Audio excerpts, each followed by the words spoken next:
ते भजनं कीर्तनं यस्य रामोपाधि गमनोत्तमहि। जहाँ भगवान का भजन होता हो आपको वहां रहना होगा।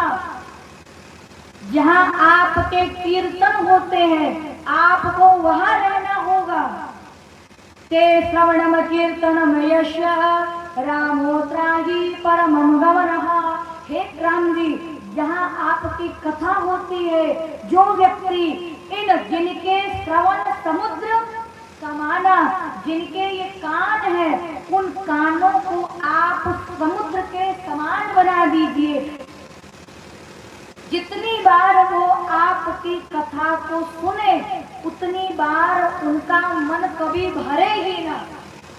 समुद्र से आप एक लोटा जल निकाल लीजिए तो क्या जल कम होगा? बोलिए। तो राम जी की कथा जितनी बार सुनोगे उतनी ही बार ये कथा आपको नई ही लगी, कभी पुरानी लगी। ये इतिहास बहुत पुराना है, लेकिन हमारे बाद, हमारे आने वाले के बाद ये कथा नित्य निरंतर चलती रहेगी, लेकिन ये कथा कभी पुरानी होने वाली नहीं है। हे प्रभु, उनके इन कानों को आप समुद्र के समान बना दीजिए। जो आपकी कथा को सुने आप वहां रहिएगा। ते पूजनम, जो आपकी पूजा करे आप उस समय वहां रहिएगा। ते कीर्तनम ते करमध्यो वर्ष्यते, जो आपके भजन में ताली बजाए आप वहां भी रहिएगा। हे राम जी, ते पादौ गमनो तस्य हरि कथो द्रगोतम्यो, जो आपकी कथा सुनने के लिए पैदल जाए वहां भी आप उसके पीछे पीछे चल करके जाइएगा। ऐसा आपको इतने सहस्त्र स्थान हम आपको देते हैं। गोस्वामी जी ने तो केवल 2 स्थानों का रामचरितमानस में वर्णन किया, लेकिन बाबा वाल्मीकि जी ने 14 स्थान बताए।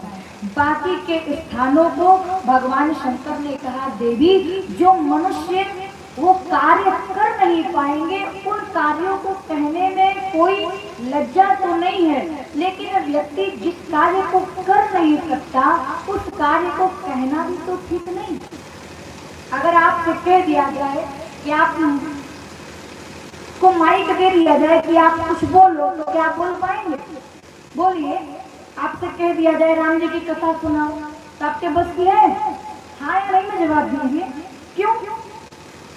क्योंकि भगवान कहते हैं ये हम उसे ही देते हैं जिसे जिसे ये पात्रता समझ में आती है, उसे ही राम जी की कथा समझ में आएगी। जिसके ऊपर राम जी की कृपा होगी वही राम जी की कथा को गा सकता है, सुन सकता है अथवा पढ़ सकता है। तो क्या केवल हमारे ऊपर राम जी की कृपा है? नहीं, आप सब